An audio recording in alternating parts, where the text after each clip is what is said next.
This is Hidden Killers Week in Review. A look back at the most prolific stories of the week. This is Hidden Killers with Tony Brueski. Here now, Tony Brueski. He was a dentist, a dad, and a man of faith. Yes, he was Mormon. But prosecutors say James Craig was also a cold-blooded killer, slowly poisoning his wife Angela with cyanide and eye drops, like you do, all while smiling at her bedside and carrying on an affair. This is a murder trial built on digital footprints, toxology, and one of the most bizarre post-crime cover-up attempts we've seen in years, including deep fake video attempts and jailhouse letters to his own daughter. Joining me is defense attorney, former prosecutor Eric Faddis, who's actually been inside the courtroom, watching it all unfold. And we're going to break it down. The public mask, the murder method, the messy cover-up, and the battle strategies on both sides of the aisle. Eric, let's start with the public mask versus the very private murder that took place here in this case. He's obviously been charged with the murder. He was ideal community figure, that dentist, that family man, that churchgoer. What are you seeing? What's been your first impressions in that courtroom as he walks into there every single day? You know, the prosecution has really drawn a contrast between his public-facing image and what they say, the dark deeds were that he committed behind closed doors. He was this dentist. He would actually do lectures internationally. He was traveling. He appeared to be a family man, had 6 children. But behind the scenes, at least according to the prosecution, he was taking concerted measures to kill his wife. He had an affair that was ongoing, to which he admits. There were also some financial troubles. So a lot messier, sort of just below the surface. How is he? Since we don't have cameras in there, is he in jail garb? Is he wearing a suit? What are they allowing him to do at this point? His visual presentation and demeanor has been kind of surprising to me. So he's allowed to be in there with a suit on. That the jurors don't know that he is, living just across the street in the jail. But inside the courtroom, Tony, he really has this confidence about him. Perhaps it's a misplaced confidence, but he's sitting upright. He's smiling at the gallery. He is participating, conferring with his attorneys regularly. He's not this sort of meek little mouse who's cowering in the corner at all. Which is interesting. What were you expecting going into this? Especially, now that we know all of these things that were going on from the jail, which we'll get into in a little bit. But what were you expecting when you walked in there? Usually especially in a murder case, the defendant sometimes is scared, fearful, nervous, oftentimes kind of sheepish and unfamiliar with the legal terrain, and sort of, looking overwhelmed and fearful. But that is just not the case with James Craig. Like I said, he's sitting upright. He is nodding his head to answers that he likes and shaking his head no to answers he doesn't like. He is very much engaged in the trial. And I think, I got the impression he feels like he's somewhat untouchable. What did you see in an opening statements from both? Let's start with the prosecution and what they kind of brought to the table. And then we'll break it all down a little bit further. But just in those opening statements, what was it like? So the prosecution has a mountain of evidence and in many different forms. So they have the toxicology report that details what they say killed Angela Craig, that being the poisons. They also have alleged jailhouse letters and communications that James Craig made to try and cover up this whole mess. On top of that, they have a ton of texts from James Craig. So we, in a sense, have heard from him already in terms of his admissions to infidelity, what he was saying to Angela Craig, and then also they detailed a photograph of Angela Craig when she was clearly medically compromised that they say he sent to his mistress as his wife of and mother of his 6 children was dying. That right there is that's one of those where it's like, this might be the nail in your coffin, that little text right there. It's it's like the Koberger picture in the morning after, where it's like, that selfie, just seals it worse than everything you've done. Obviously, though, he's coming across, and it sounds like he looks pretty professional. Obviously, if you're an attorney, you're going to want your client to look as best as they can visually in front of that jurors. How did jurors naturally give the benefit of the doubt to someone with Craig's kind of background? You know, the stable, the family man. He's out giving lectures, got the religious ties that he's rocking, and all that. I mean, it crumbles people's sense of safety and normalcy to think that that's the guy that went and, slowly poisoned his wife to death until she went brain dead. Yeah, I think that is certainly the case here. He kind of has a leg up, I would say, just based on that background. And during the defense's opening statement, they talked about that he is, devoutly religious, that he's a family man, was a quasi-successful dentist, depends on who you ask.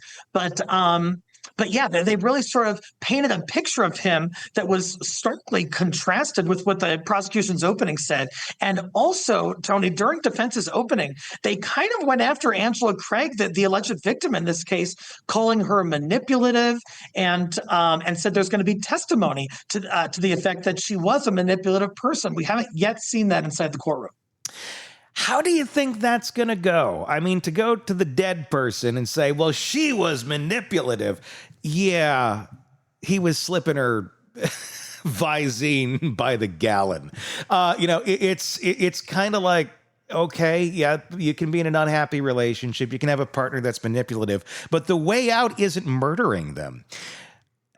That always seems like a weird defense to be bringing up, or even a point to bring up when the person is dead. I'm not sure how it moves the ball for a defense, because their likely defense is going to be that Angela Craig was suicidal and somehow did this to herself. Mm-hmm. But being manipulative isn't required to draw that conclusion. A jury could draw that without sort of going after her character in that way. And you always, when you do that, risk insulting the jury, offending them. If this was in fact just a suicide by Angela Craig, you don't need to kind of pile on and make her look bad. And I don't think the jury's going to dig that. I know that there are texts that they're supposedly going to be show that show betrayal and heartbreak, not necessarily suicidal ideation going on. But one could say if you're heartbroken and betrayed, you would naturally have that as well, possibly, maybe, if you want to believe that over there, juror number 5. But it's not always the case. And especially a way of dying like this. Is that the road you think that they're going to be going down, that this was a self-inflicted suicide by the cyanide that my husband happened to buy and get to his office and, the extended release eye drops from Walgreens? Tony, I was talking about this with Carol McKinley. She's a reporter for the Denver Gazette and has done things nationally. And she brought up a really good point that if a person wants to commit suicide, usually you want it to be quick and as painless as you can do it. Mm-hmm. You don't want to draw it out over the course of weeks by sort of incrementally introducing poisons into your body such that you have to be hospitalized 3 different times until that final act is committed. And so I think that could be a hard sell for this jury.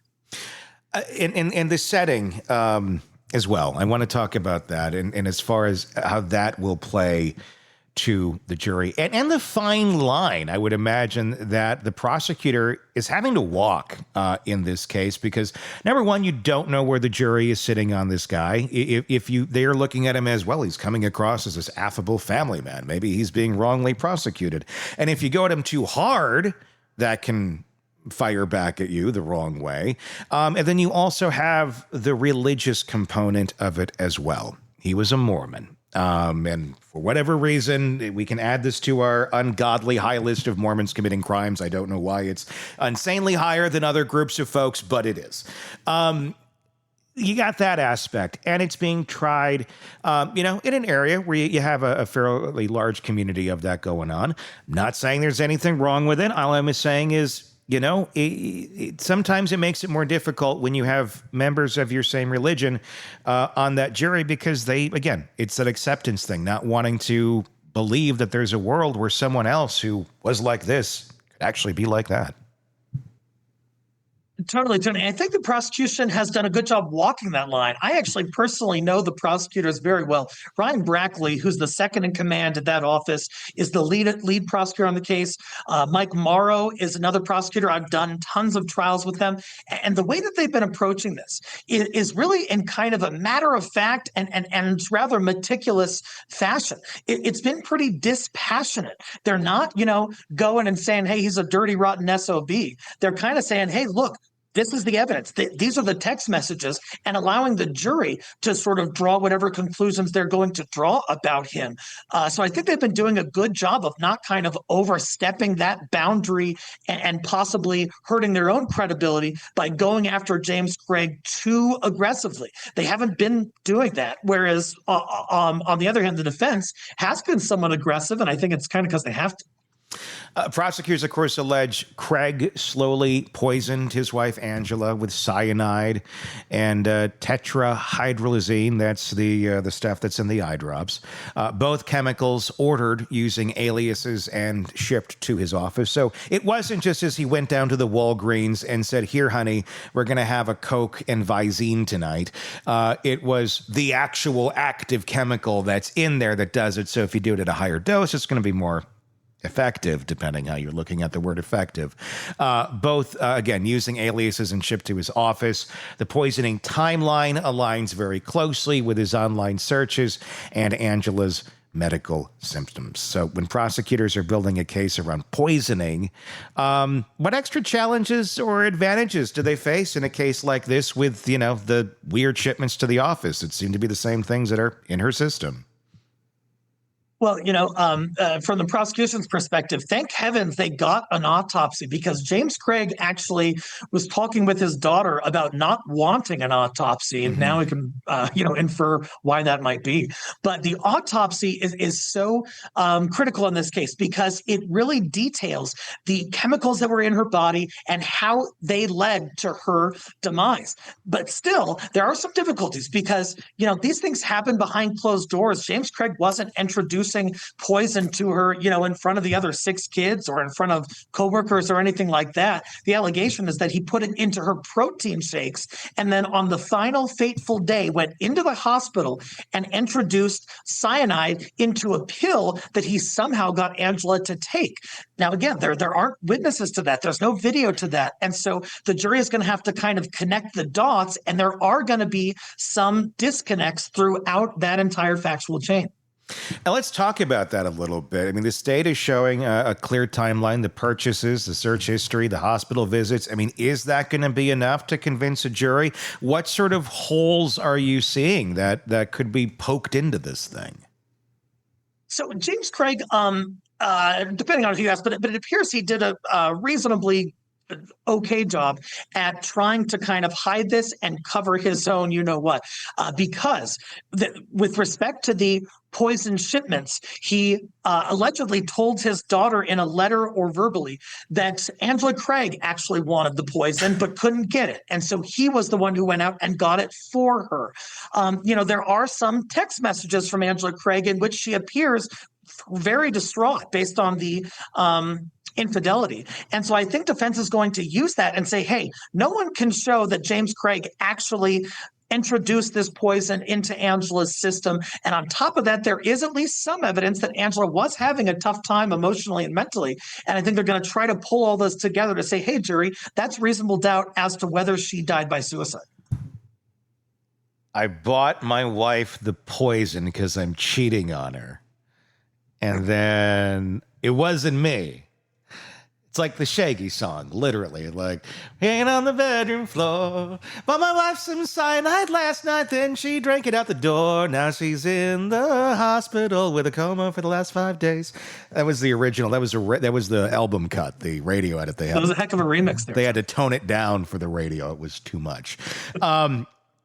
That's quite an argument to make to a jury. I bought her the poison because she was depressed because I'm a horrible human being and I've been cheating on her left and right. And I just was going to give it to her in case she wanted it. Has that argument ever worked? I mean, maybe so. I don't know, but that's kind of nuts. That's a novel one to me. And curiously, there is some kind of prior drugging episode that neither side really got into detail regarding, but there are text messages that reference some prior drugging, and it's according to reports could have been when James Craig was also suicidal years before, and there was some kind of drugging going on. Although, like I said, we just haven't heard details during the trial about that. So maybe they're going to be able to tie it together in their defense case in chief, which I think is going to be at least a week or so away. I feel bad for these kids that are realizing just how messed up their parents were. And it's hard because one of them's dead, so we can't really get the full context of what was going on. But if they're both having these problems and they're both contemplating, again, allegedly ending it and getting drugs through the dental practice, yeah, there seems like there was a lot of unhealthy things in this relationship. But how do you defend? I mean, is the defense going to be, I got the drugs for her? I would think you go down a road of something of like, I don't know, I needed cyanide. I was trying some new dental damn stuff. something that was going to be applicable to your practice. Not that I'm buying poison for my wife should she like to use it someday.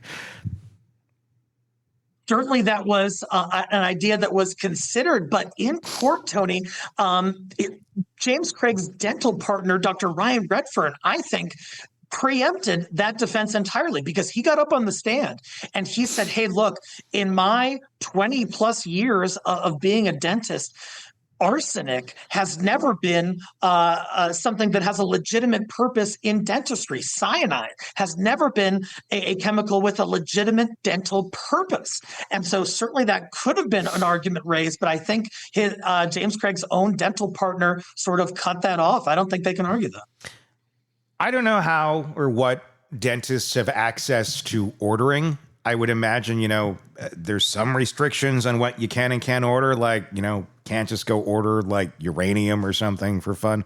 But I guess cyanide and also the chemical in the Visine that they ordered as well, or he ordered as well, allegedly. Why? Why does he even have access to that? Why is that something that he's able to get his hands on in the first place? Or can we? This part was shocking to me. If we wanted to order it, we're not dentists, obviously. Could you or I order that stuff online and get it delivered in a legal way, the way he seemingly did? Shockingly, Tony, after one of the Aurora Police Department detectives' testimony last week, it appears the answer is yes. Oh, God. So what they did, the detectives looked into the digital footprint. They found an Amazon order for arsenic, and it was for like 10 grams of arsenic, and it was from an account that had Jim and Waffles at Gmail, which is James Craig's personal email address. It had a credit card associated with James Craig. It had an address associated with James Craig, and it appears that he just ordered this stuff on Amazon and crazily they sent it to him. Wow. I wonder if that's a Prime Day deal. Like, gotta get the arsenic. It's a Prime Day special, half off. Get that new Hoover as well. That'll clean up the mess a little bit. The other part of this that I'm curious to get your thoughts on, he shows up to the hospital smiling and calm while she's dying and is, sending the picture to his side chick. Juries are going to see this. Is this something where when you look at James Craig, and you said there's almost kind of an aura about him where he maybe feels invincible, at least, what one may take off of it. Do you think that these sort of actions, the way he was acting in the hospital, the fact that he ordered this stuff, and it's very traceable that he ordered this stuff, was this someone who has kind of a grandiose sense of oneself that no one is going to be the wiser no matter how many dumb moves I make over here? That's been my impression so far. And granted, we're still relatively early in the trial. I think we still have a few weeks to go. But yes, you look at those Amazon orders that most folks would be like, God, I don't want to do this or else I'm going to get caught. And then you combine that with some of his actions in the jail that he did to try and cover this up. And on top of that, in the hospital interaction, Tony, this was something I didn't know until the trial started. He actually went into the hospital room with scrubs on. Now, he's a dentist, and it hasn't come out whether he was doing dental work that day. But the argument for the prosecution is that, hey, he was going in there so he wouldn't be noticed and there would be no one else in there thinking anything was weird while he was allegedly introducing cyanide into Angela Craig's body. Doing more in the hospital itself. Yes, exactly. Yeah, he had the scrubs on in the hospital when he went to meet with Angela when prosecutors say he gave her the final fatal dose of cyanide. So was anybody in the hospital catching any of this going on? Like, is he putting it in her IV? Like, how is he administering the cyanide in the hospital? That's a fair question. And the prosecution hasn't really solidified that yet. I believe in their opening statement, they referenced something about they think it was put into a pill and given to Angela. But, why would Angela be taking a pill from her husband? I guess perhaps he could have concocted some kind of ruse and said, hey, this is going to help you get better, and give it to her. But that being said, there were no medical personnel who intervened during that interaction, and no reports of, hey, there's a strange man in scrubs who doesn't work here who's going into this super sick lady's room. Is that an insane lack of security?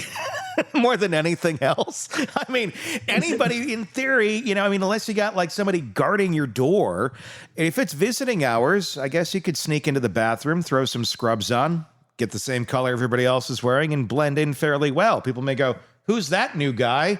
I don't know. Maybe he's on the third floor and he's just on the wrong floor. I don't know.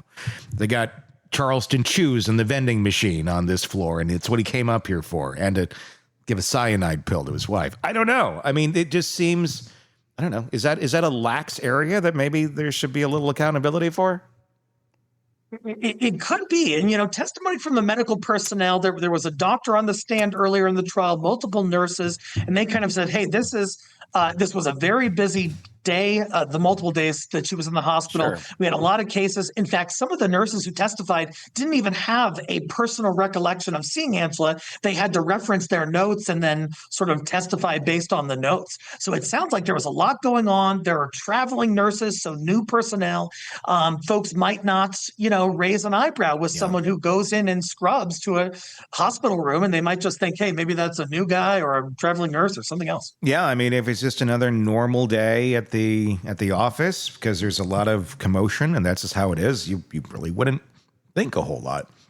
After his arrest, Craig allegedly wrote a letter to his teenage daughter asking her to create a deep fake video of Angela admitting suicide. Clearly, he's not the most up on how these things are done. It's not that easy. He also is accused of trying to recruit jailhouse witnesses and offering money to take care of a detective. So there's a few things to unpack in this area.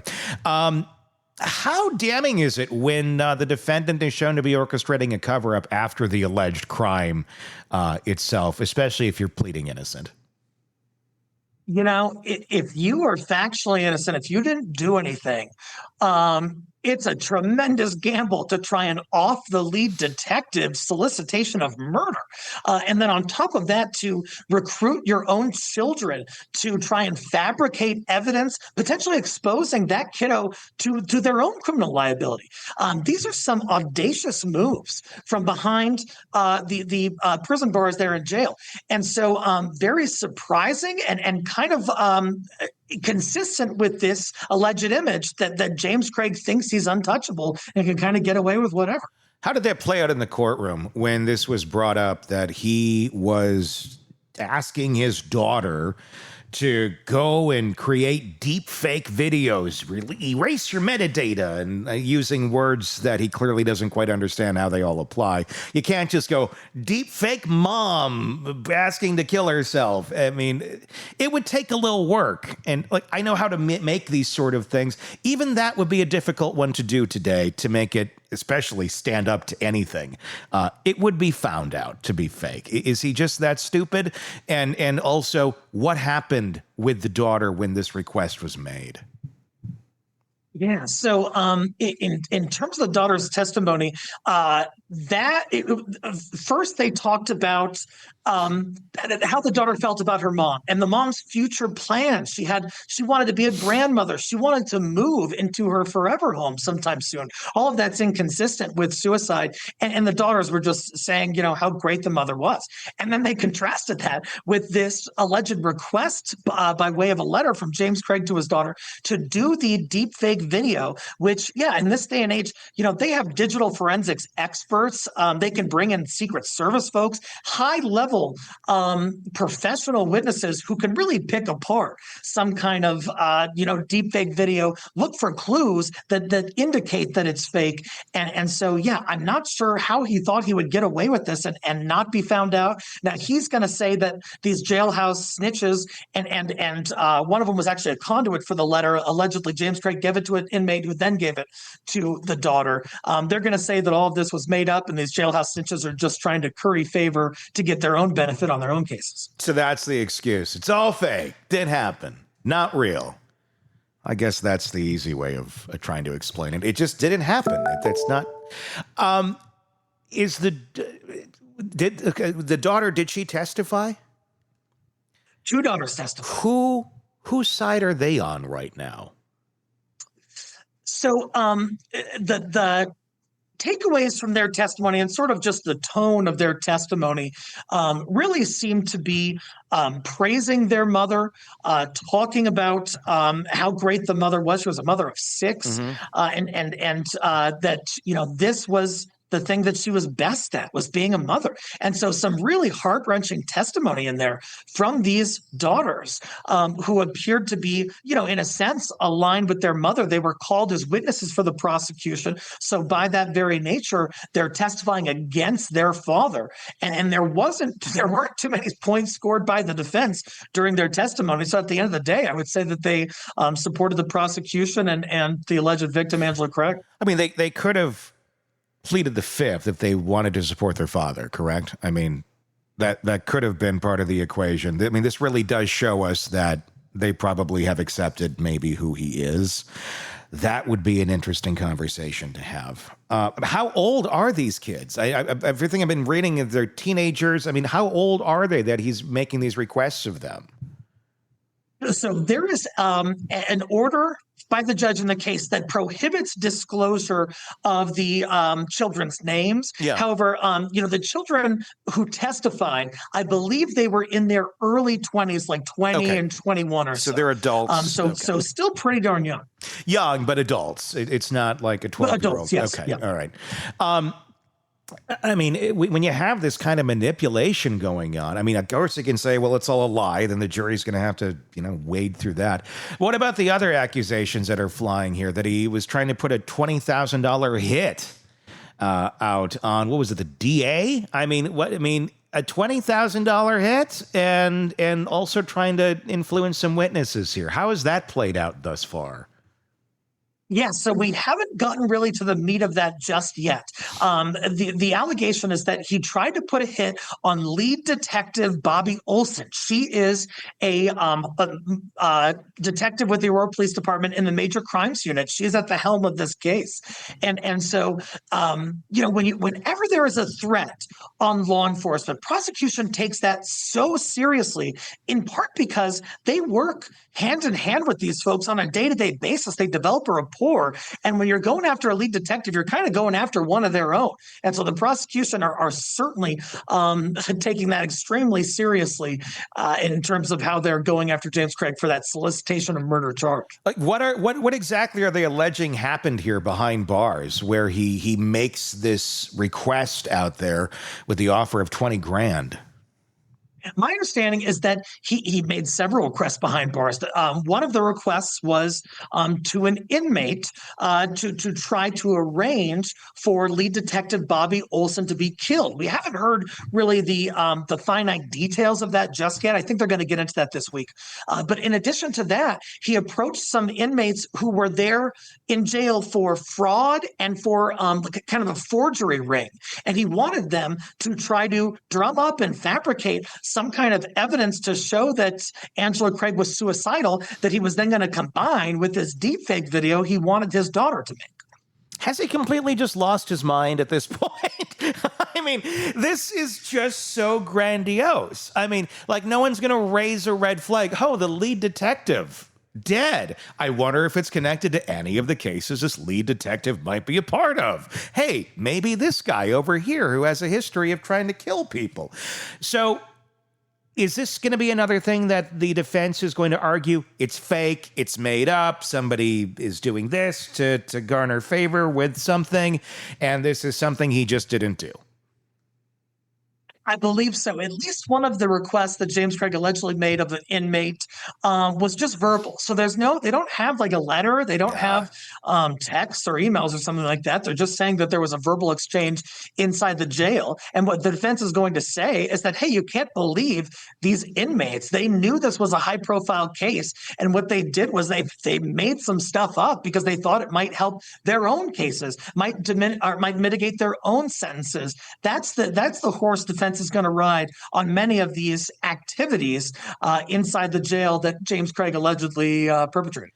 And is that really that crazy of a response? I mean, inmates will make things up to get whatever advantage they can have. And if you don't have it on paper, which even when they have it on paper half the time is up for debate, like that doesn't look like it's this, right? It's verbal. Okay, sounds pretty horrible, but don't they need something a little stronger than that if it's going to stick?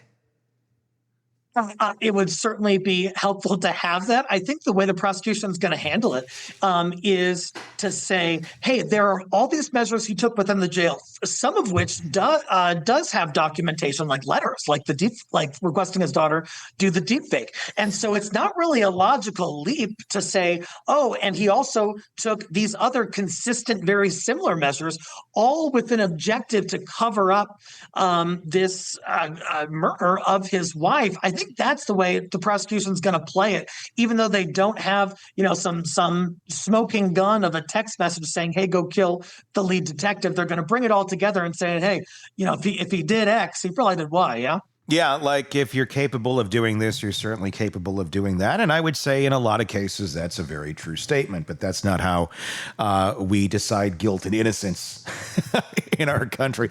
At least we're not supposed to, but sometimes we do.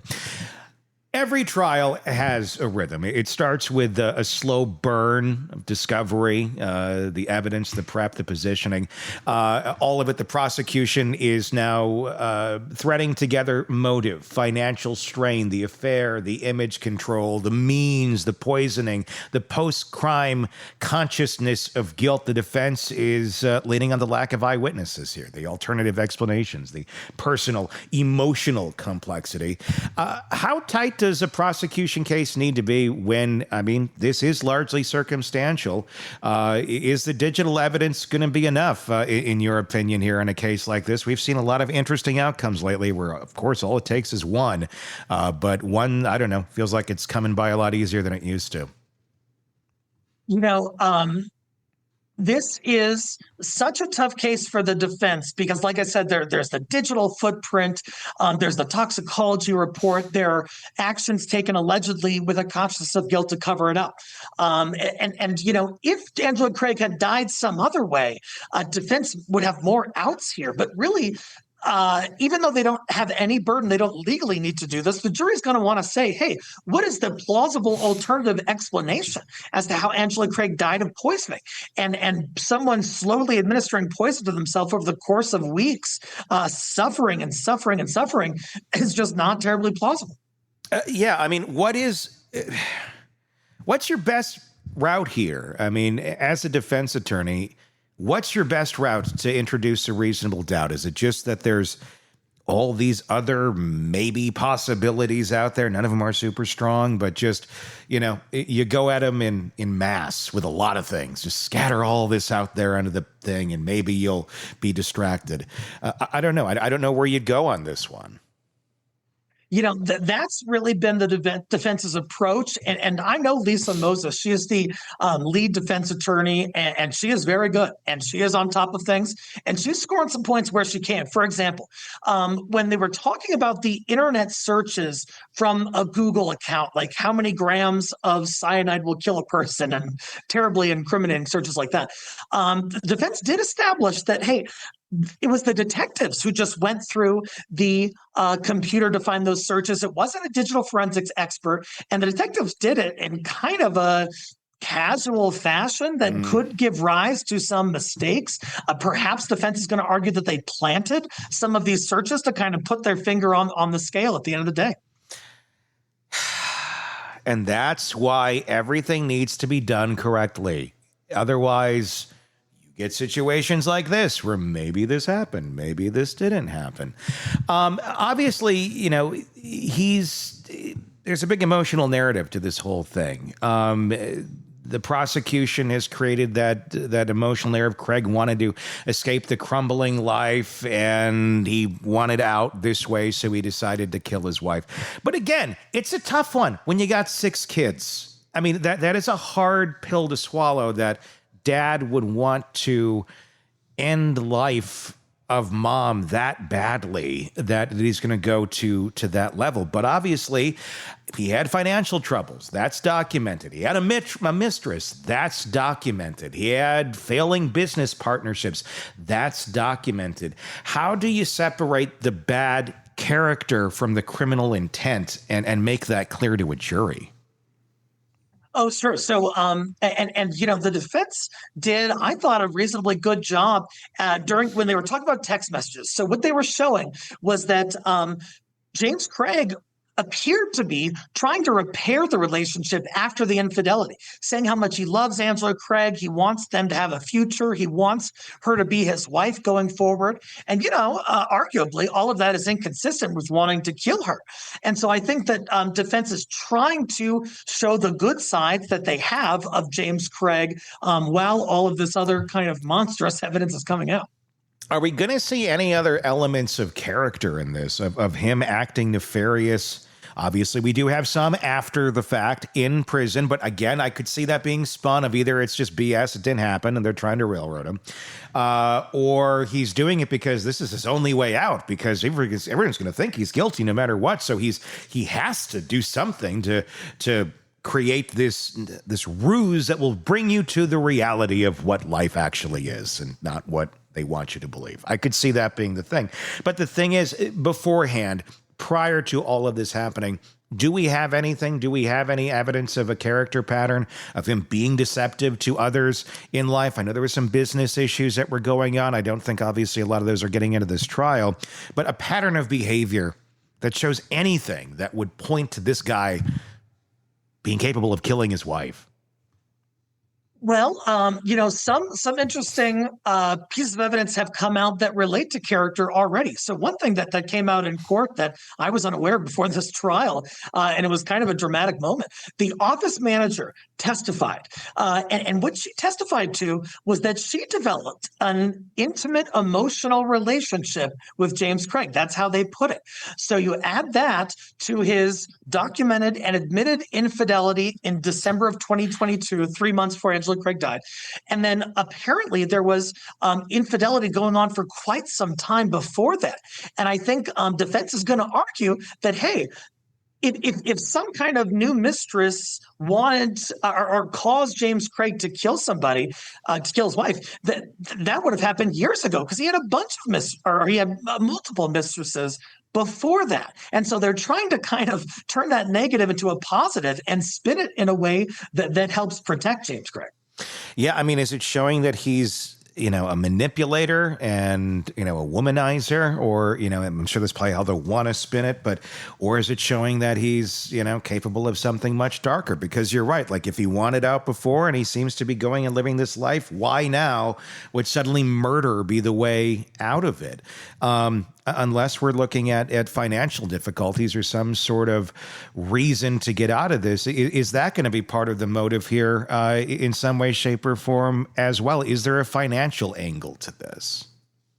The prosecution has tried to tie that in. So what they've established is that James Craig was having serious business issues. He had a prior bankruptcy, I believe in 2020. So around 3 years before Angela Craig died. He was trying to get back on his feet business-wise. He partnered with his Dr. Redfern, but it wasn't going that well. And Redfern testified that even out of the 10 months they were partnered, they only had a profit like 2 months or so. And so they're kind of just making the argument that James Craig's life was crashing in all around him from multiple angles, romantic, professional, all of that. And that sort of pushed him over the edge to ultimately poison his wife and start anew. Is there something else going on with this guy? I mean, it just feels, just his line of thinking is so out there. It seems in so many ways, it makes you wonder, like, is there some mental health problem going on to think, you're going to get the deep fake video made, you're going to get a hit out on the detective? I mean, none of this seems to be like the reasoning or the thinking of a healthy brain that's also capable of working in dentistry and reaching the levels that he did at one point. It makes you, my mind, when I first heard about this case all those years ago, was like, is he really into drugs or something? Because this seems really off, or some sort of a psychological break. Is there any area where they're looking at the psychology of this case or his psychology to go, he's sick, there's something off here? It wouldn't surprise me if his attorneys, months before trial, had a mental health evaluation done for the reasons you mentioned. Although I don't know that was performed, and we certainly haven't heard any evidence of it at trial. It's debatable whether it would even be admissible at trial. Sure. But yeah, you would think that you'd want to look into sort of the psyche of this person. One thing I would note too, Tony, is that one of his prior attorneys, Harvey Steinberg, for whom I worked, he's an esteemed defense attorney, he filed a motion to withdraw on a previously scheduled first day of trial, saying that the course of action the client wanted to proceed in was either fraudulent or criminal, and that it was either repugnant to the attorney or something with which the attorney fundamentally disagreed. And so read into that what you will. Yeah, I guess you'd really have to read it, because I know he can't say exactly what it was. Can he say that later? Like, once this thing is done, can he share what on earth that was? Probably not, though. James Craig is alive. There's still a privilege, even though he withdrew. So you can't necessarily disclose the basis for that. Obviously, you can't disclose that. But, if you were to, can you speculate? Like, what kind of thing would have to be said, just in theory here, to make the attorney right up there, right before the trial's supposed to start, saying, I'm out? It could be any number of things, just kind of speculating at this point. But one possible theoretical basis could be that James Craig wanted to strenuously argue to this jury that Angela Craig killed herself. And perhaps the attorney just wasn't on board with that. He didn't think that there was significant evidence of that. And you can't go into a jury trial and just tell a bald-faced lie or something you think is a bald-faced lie to a jury. And so I'm wondering if that possibly played a role. And I'm wondering if James Craig wanted the attorney to somehow engage in a course of action that either or perhaps distance James Craig from the jailhouse activities when the attorney didn't see like there was any truth to doing that. Yeah. Seems like a manipulator, to say the least. We'll see what happens here as you continue to sit in on that trial. Always a pleasure and always exciting to hear your side of this. Eric Faddis, defense attorney and former prosecutor. Thank you so much for your insight into the world of James Craig today. Good to be with you.